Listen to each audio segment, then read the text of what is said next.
Olá pessoal, sejam todos muito bem-vindos a mais um vídeo do nosso canal. Na nossa videoaula de hoje nós vamos dar continuidade ao estudo das estruturas de controle de fluxo. Mais especificamente nós vamos estudar o comando break e continue. Vamos começar pelo estudo do comando break. Então temos ali um trecho de script em PHP. Vemos então a utilização do laço de repetição while, o bloco do laço em questão. Temos a expressão lógica que controla o número de iterações e duas instruções contidas. Nesse espaço vazio ali, vamos inserir uma instrução condicional. Então temos o if. E a expressão lógica que controla o mesmo. O fato é que venho executando o meu while, né? Avaliei minha expressão lógica, a mesma é verdadeira, entrei no bloco, efetuei o meu operador de atribuição ali, né, o menos igual, e aí vou verificar agora se a avaliação dessa expressão lógica é verdadeira. Se a mesma for, eu vou executar o que está contido no meu if. Nesse caso, vai ser o comando break. O que o comando break vai efetuar quando for executado? O mesmo vai gerar uma saída do bloco, ou seja, uma finalização da execução do laço de repetição. Aqui eu destaco que o mesmo pode ser utilizado tanto no laço de repetição while como no do while. Destaco também que o break foi visto quando estudamos o switch, para que a gente pudesse, especificar um trecho determinado do script que estaria associado a um determinado case. Dando continuidade, então, vamos ver agora o estudo do nosso comando continue.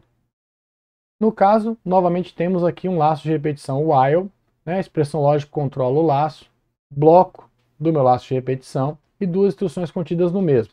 Nesse espaço vazio, teremos uma instrução condicional e, caso a avaliação da expressão lógica seja verdadeira, vamos executar o que está dentro do if, que vai ser o comando continue. Como funciona o comando continue? Quando o mesmo é executado, ele força que volte para a avaliação da expressão lógica que controla as iterações do laço. Então, no caso da sua utilização com o while, vamos vir para o início do laço para avaliar a expressão lógica e ver se vamos continuar iterando ou não. Se o mesmo for utilizado no do while, vai ser direcionado para o teste, que no caso do while é no final do laço. Na medida que a gente for avançar com nossos estudos, nas nossas videoaulas, eu vou me utilizar de um ou do outro comando. Com base no que foi visto, pessoal, vamos ao primeiro exercício da videoaula de hoje, com o objetivo de consolidarmos os tópicos que vêm sendo estudados nas nossas videoaulas. Construa um programa que receba uma sequência de números inteiros positivos de 3 dígitos e gere como saída para cada valor pertencente à sequência outro número formado pelos dígitos invertidos do número lido. O final da sequência é identificado pelo valor 0. Vamos agora para um exemplo de entrada e o seu respectivo exemplo de saída correspondente. Então, no caso do primeiro elemento da sequência corresponder ao 123, a saída gerada deve corresponder ao 321. Se na sequência tivermos o valor 901, o valor resultante como saída vai ser o 109. Por sua vez, se o valor pertencente à sequência corresponder ao 530, o valor que deve ser gerado como saída é o 035. Aqui temos o valor 0, indicando que a sequência de valores finalizou.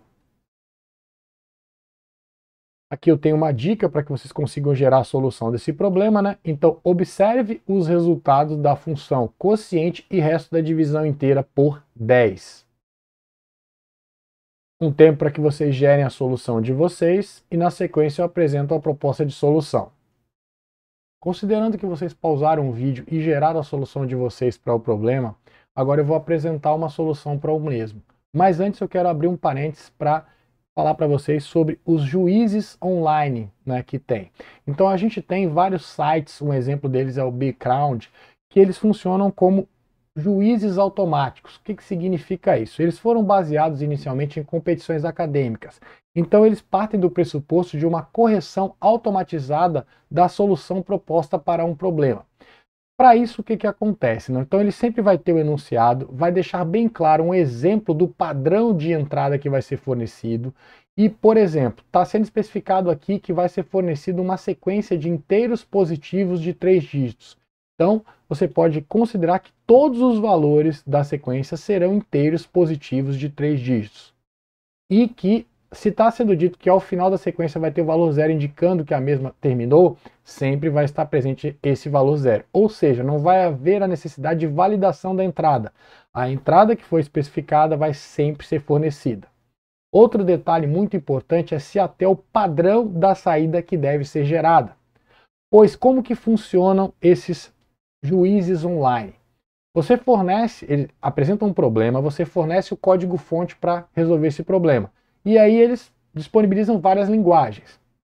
No nosso caso específico aqui, a gente tem que utilizar a linguagem PHP. Aí você vai fornecer o seu script como entrada. Ele vai rodar o seu script com um conjunto de entradas de teste. Seu script vai gerar saídas correspondentes e ele vai comparar suas saídas geradas automaticamente com as saídas esperadas. Então é extremamente importante que você gere as saídas no exato padrão em que elas são apresentadas. Então notem aqui que está sendo gerada uma saída por linha para cada valor inteiro positivo de 3 dígitos que foi fornecido como entrada. Então foi fornecido 123, é gerado o 321. O 901 é gerado 109. Aqui um detalhe importante, né? O 530 vai ser fornecido e vai ser gerada a saída de 35, mas note que se o número tiver menos de 3 dígitos, deve ser complementado com zeros à esquerda, até que ele tenha 3 dígitos. Isso a gente vai ver, né, pela formatação da saída, a gente vai utilizar o printf. Eu deixo claro isso para vocês na sequência. Mas o fato é que é muito importante se até o padrão da saída para que a correção automatizada seja coerente. Aqui eu abro um parênteses para os alunos que estão assistindo essas videoaulas e estão matriculados na disciplina de programação para web. A gente vai se utilizar, né, do sistema da UFBA, né, que é um juiz online, e eu vou alimentar o mesmo com alguns problemas. Esse aqui é um dos problemas que eu pretendo colocar lá para que os alunos possam testar o sistema e se ambientalizarem com o que eu pretendo utilizar para a aplicação das avaliações, certo? Então, dito isso, vamos agora para a proposta de solução. Outro detalhe importante é que, nesses sistemas de autocorreção, não devemos solicitar que o usuário forneça a entrada. A gente já faz a leitura partindo do pressuposto que a entrada vai corresponder às especificações fornecidas pelo enunciado. Vamos então para nosso script em PHP. Tag de início de script em PHP, né? Menor interrogação PHP. Primeira instrução que eu tenho no script é o laço de repetição do while. Então, palavra reservada do, chave, abrindo o bloco do meu laço. Primeira instrução que eu vou ter no bloco do meu laço de repetição é a leitura de um valor fornecido pelo usuário através da entrada padrão. Então, temos aqui fgetS, que vai ler uma string fornecida pelo usuário através da entrada padrão, teclado. Temos a função trim, que vai eliminar os espaços dessa string fornecida, caso existam. Depois temos o castInt, que vai transformar essa string em um valor inteiro. E esse valor inteiro vai ser usado para atribuição na variável n, que vai ser declarada dinamicamente, será do tipo int. Na sequência tenho agora a instrução condicional if, que vai verificar se o valor da variável num é diferente de zero. Se for, vai ocorrer a execução do bloco do if. Que é a operação de atribuição sendo executada, vai ocorrer a divisão do valor de n por 10 e o resto da divisão vai ser armazenado na variável unidade. Então, vou isolar a unidade contida no número que eu tenho ali armazenado em n. Depois eu tenho agora a determinação da dezena. Então, eu faço aqui uma divisão de n por 10, lembrando que isso vai resultar em um valor float, mas esse valor float vai ser convertido para um inteiro para que eu possa utilizá-lo como dividendo no meu porcento para obter o resto da divisão inteira deste valor obtido, né, por meio da avaliação da expressão aritmética entre parênteses por 10. Aí eu isolo aqui a dezena e armazeno na variável dezena.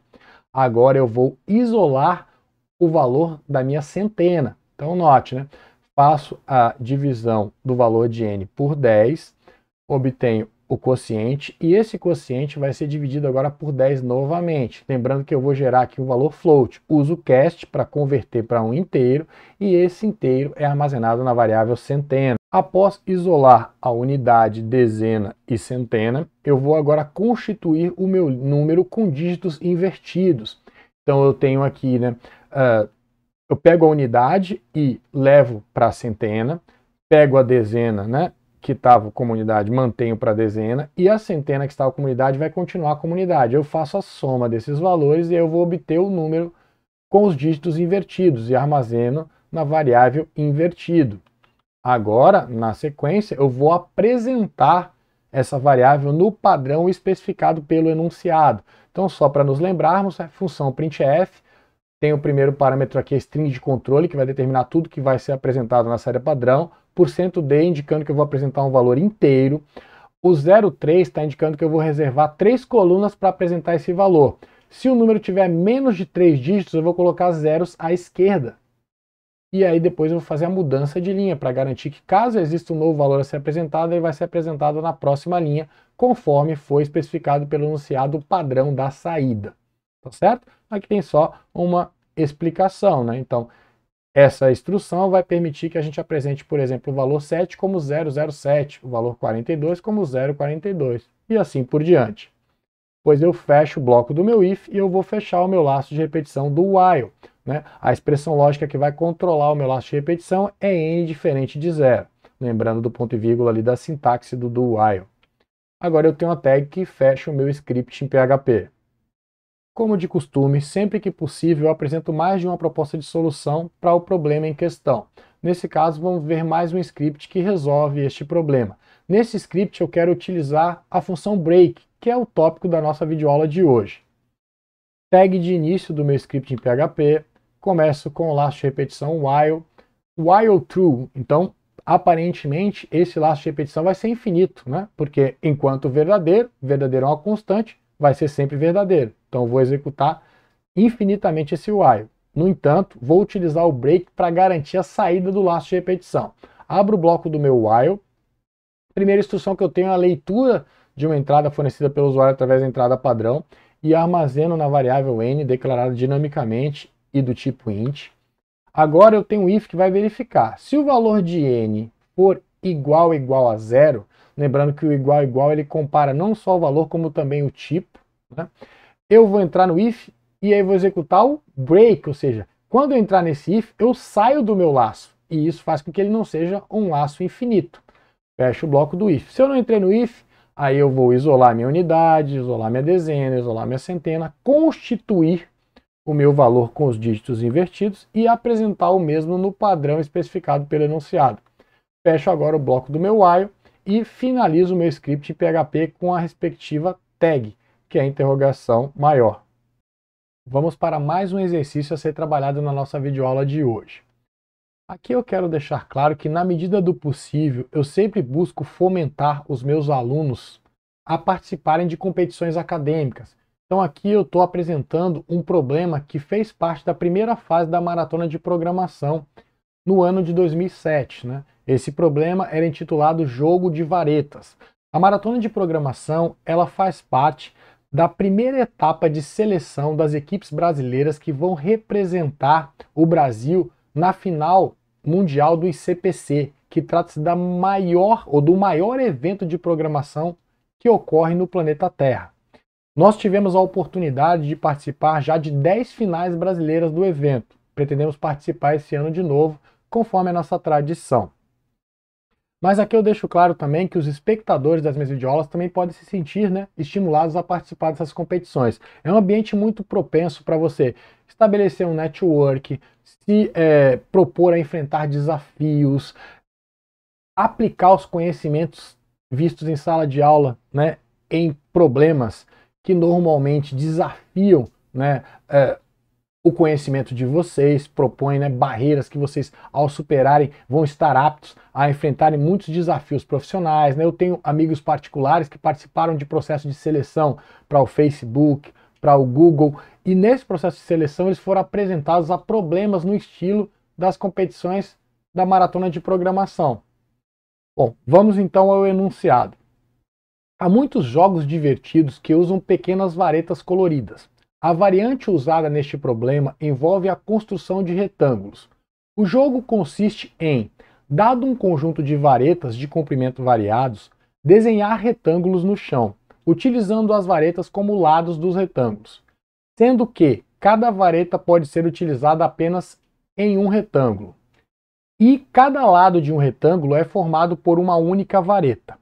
Neste jogo, duas crianças recebem dois conjuntos iguais de varetas. Ganha o jogo a criança que desenhar o maior número de retângulos com o conjunto de varetas. Dado um conjunto de varetas de comprimentos inteiros, você deve escrever um programa para determinar o maior número de retângulos que é possível desenhar. Temos agora a especificação da entrada. Aqui eu quero deixar claro que, uma vez que a entrada seja especificada, por exemplo, se é dito que vai ser fornecido um valor inteiro, que vai variar de x a y, sempre esse valor inteiro vai estar pertencendo ao intervalo de x a y. Não há necessidade de validação da entrada.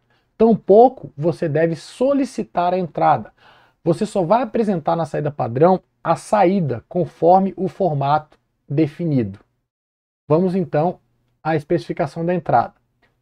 A entrada contém vários casos de teste. A primeira linha de um caso de teste contém um inteiro n, que indica o número de diferentes comprimentos de varetas no conjunto. Aí temos ali a especificação de que n vai ser sempre um valor entre 1 e 1000.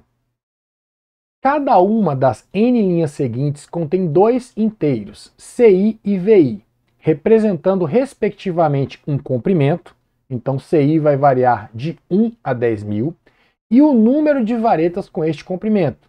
No caso, vi vai variar de 1 a 1000. Cada comprimento de vareta aparece no máximo uma vez em um conjunto de teste. Ou seja, os valores ci são distintos. O final da entrada é identificado por n igual a 0. Vamos agora para a especificação da saída. Para cada caso de teste da entrada, seu programa deve produzir uma única linha na saída, contendo o número inteiro, indicando o número máximo de retângulos que pode ser formado com o conjunto de varetas dado. Aqui eu quero destacar que a saída deve obedecer exatamente o formato determinado, pois vai ocorrer uma comparação automática, ou seja, automatizada, entre a sua saída gerada e a saída esperada. Então o formato tem que ser exatamente o especificado pela saída. Sempre para possibilitar uma compreensão mais adequada de como vai ser fornecida a entrada e como é o formato esperado da saída, sempre são fornecidos exemplos de entrada e de saída. Então aqui a gente tem, no exemplo de entrada, o primeiro conjunto sendo definido. Então só para nos lembrarmos, o primeiro valor é o valor de n, que vai especificar quantos comprimentos vão compor o conjunto.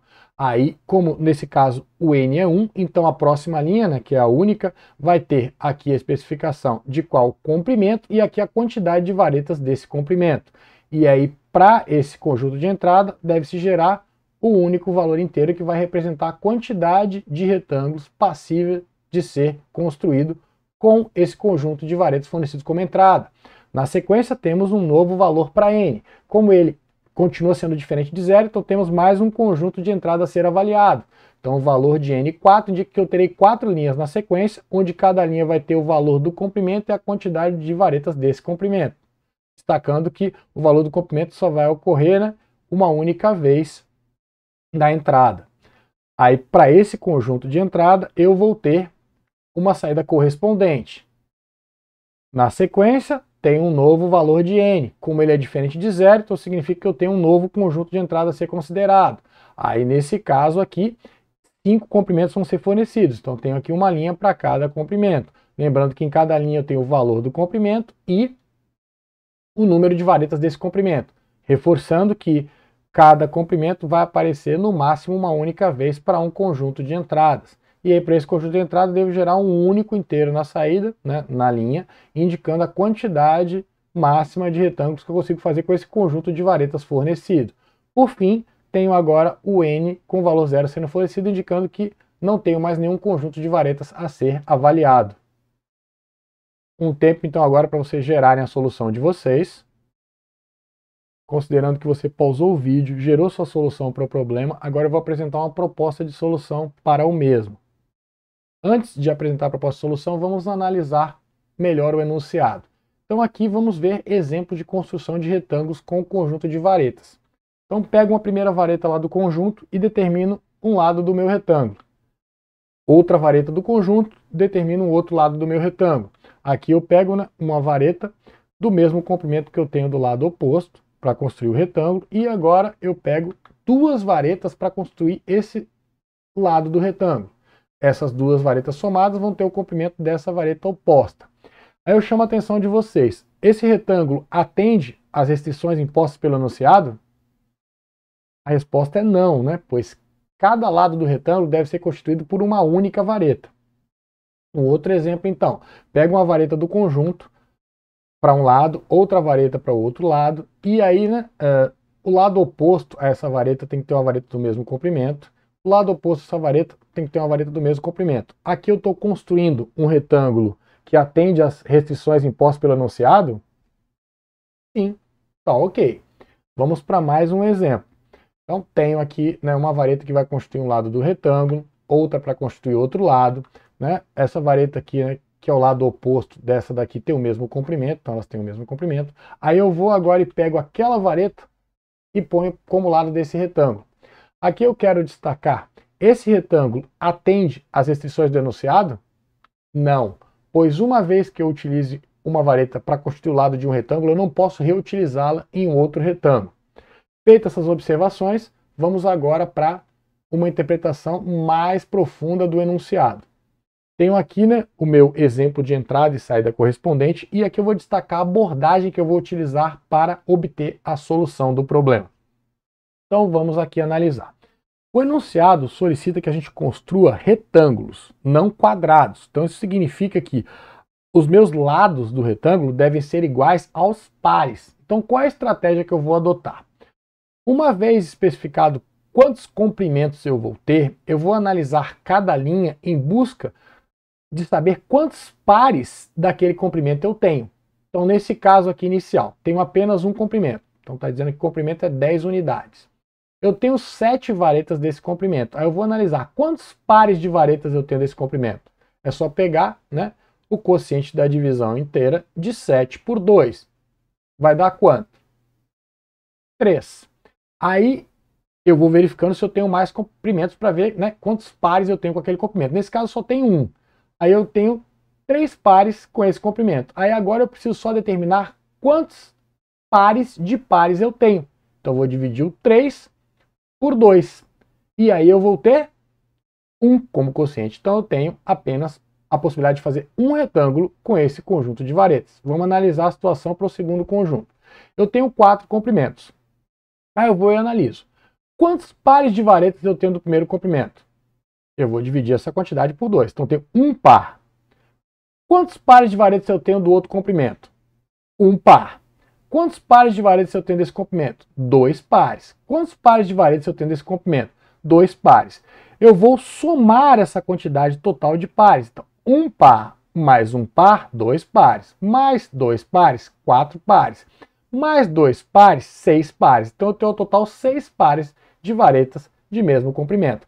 Ao dividir esses 6 pares por 2, eu tenho 3 pares de vareta. Então eu consigo fazer 3 retângulos. Vamos de novo para ver se fica mais claro para quem ainda não conseguiu entender. No caso eu tenho 5 comprimentos. Aí eu vou analisar quantos pares de varetas eu tenho de cada comprimento. Desse comprimento eu tenho um par. Deste comprimento eu tenho um par. Deste comprimento eu tenho um par. Deste comprimento eu tenho 2 pares. Deste comprimento eu não tenho nenhum par.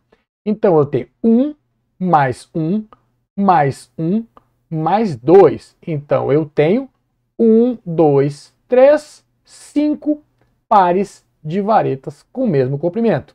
Quando eu divido 5 por 2 para saber quantos pares de pares eu tenho, eu vou obter o 2. Então 2 é a quantidade máxima de retângulos que eu consigo fazer com este conjunto de varetas. Vamos para o script, que talvez deixe ainda mais claro para vocês a minha abordagem. Temos inicialmente a tag que dá início ao nosso script em PHP. Na sequência vamos ter como primeira instrução no nosso script o laço de repetição while. A expressão lógica que controla o número de iterações é true, uma constante. Então aparentemente eu vou ter um laço de repetição infinito. Provavelmente eu vou me utilizar do break para sair do laço. Vamos ver como isso será feito. Então, enquanto true, eu estou abrindo o bloco ali. primeira instrução que eu tenho é a leitura de um valor, né, fornecido pelo usuário através da entrada padrão. Então vou ler uma string, eliminar os espaços da string, converter essa string para um valor inteiro e armazenar na variável n. Aí agora eu vou verificar se o valor de n é igual a 0. Se for, eu vou executar o break e eu saio do meu while.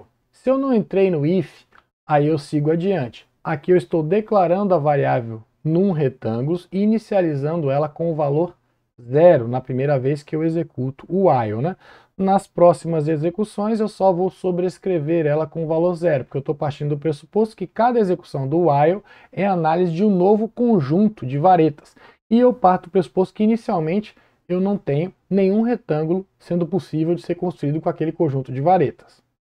Na sequência, eu vou ter um laço de repetição agora para ler as n linhas referentes a cada comprimento que eu tenho no meu conjunto de varetas. E aí eu vou, né, declarar a variável i inicialmente e atribuir o valor 0 para a mesma. Enquanto o valor de i for menor que n, eu vou executar o bloco do meu for. Aí eu abro ali a chave que dá início ao meu bloco. Dentro do bloco, minha primeira instrução é a leitura, né, de uma string por meio da entrada padrão e o armazenamento da mesma na linha. Então lembrando que essa string vai ser constituída por aquela linha onde eu tenho um comprimento, espaço, a quantidade de varetas desse comprimento. Agora eu quero explicar para vocês dois comandos que até então não foram trabalhados ainda, tá certo? Eles vão ser melhor explorados no próximo tópico que a gente vai estudar após estruturas de controle de fluxo, que a gente vai estudar estrutura de dados homogêneas, ou vetores, tá certo? Então, efetivamente, aqui eu estou utilizando, né, para essa operação de atribuição, a função explode. O que essa função faz? Essa função ela vai pegar uma string, vai particionar essa string por meio do caractere que eu estou especificando aqui. Então, ela vai utilizar o espaço para fragmentar essa string, que é o conteúdo dessa variável, que é o segundo parâmetro. Então, ela vai particionar a string contida na variável linha por meio do espaço. Então, nós sabemos que a linha vai ter o comprimento, espaço, a quantidade de varetas daquele comprimento. Então, eu vou particionar essa linha em dois valores e vou construir um array, um vetor, com dois elementos. E aí, esse vetor vai ser atribuído para o que eu tenho em list. O que list faz? List inicializa variáveis com valores de elementos de um vetor. Então, especificamente, eu vou pegar essa minha linha que tem comprimento e quantidade de varetas no comprimento, dois valores, e vou colocar cada um desses valores em uma dessas variáveis. Então, minha linha vai ter inicialmente o comprimento, um espaço e a quantidade de varetas daquele comprimento. Lembrando que eu vou trabalhar melhor estes comandos, ou estas funções, melhor dizendo, quando eu estiver trabalhando com array, vetores, que é o próximo tópico que segue a estruturas de controle de fluxo. Dito isso, aí agora para mim, o comprimento em si, ele não é relevante. É relevante a quantidade de pares de varetas que eu tenho daquele comprimento.